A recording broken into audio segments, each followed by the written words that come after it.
ప్రెగ్నెన్సీలో వేయించుకోవాల్సిన వ్యాక్సిన్స్ ఏంటో ఈ వీడియోలో చూద్దాం. TT or TD. టీటీ ధనుర్వాతం రాకుండా కాపాడుతుంది. టీడీ ధనుర్వాతం మరియు డిప్తీరియా రాకుండా ప్రొటెక్షన్ ఇస్తుంది. ఇవి 2 డోసెస్ వేయించుకోవాలి. ఫస్ట్ డోసు ప్రెగ్నెన్సీ కన్ఫర్మ్ అయిన వెంటనే వేయించుకోవాలి. సెకండ్ డోసు ఫస్ట్ డోసు వేయించుకున్న 1 మంత్ తర్వాత వేయించుకోవాలి. నెక్స్ట్ ఆప్షనల్ వ్యాక్సిన్స్ ఏంటంటే టీడాప్. దీన్నే బూస్ట్రిక్స్ అంటాం. ధనుర్వాతం డిప్తీరియాతో పాటు కోరింత దగ్గు కూడా రాకుండా మదర్ కి బేబీకి ప్రొటెక్షన్ ఇస్తుంది.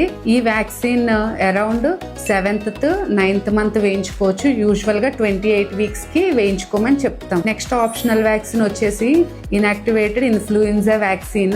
ఈ వ్యాక్సిన్ ఫ్లూ సీజన్స్ లో వేస్తూ ఉంటాము. అలానే హై రిస్క్ ప్రెగ్నెన్సీ వాళ్ళకి కూడా సజెస్ట్ చేస్తాం. ఈ వ్యాక్సిన్ ఏ ట్రైమిస్టర్ లో అన్నా వేయించుకోవచ్చు. యూజువల్ గా అరౌండ్ 6 to 7 months కి సజెస్ట్ చేస్తూ ఉంటాం. ఈ లైవ్ వ్యాక్సిన్స్ అనేవి ప్రెగ్నెన్సీలో కాంట్రా ఇండికేటెడ్. ఆ వ్యాక్సిన్స్ వేయించుకోకూడదు. సో ప్రతి ప్రెగ్నెంట్ ఉమెన్ తప్పనిసరిగా 2 doses of TT or TD లేదా TT or TD second dose Boostrix వేయించుకోవాలి. Thank you.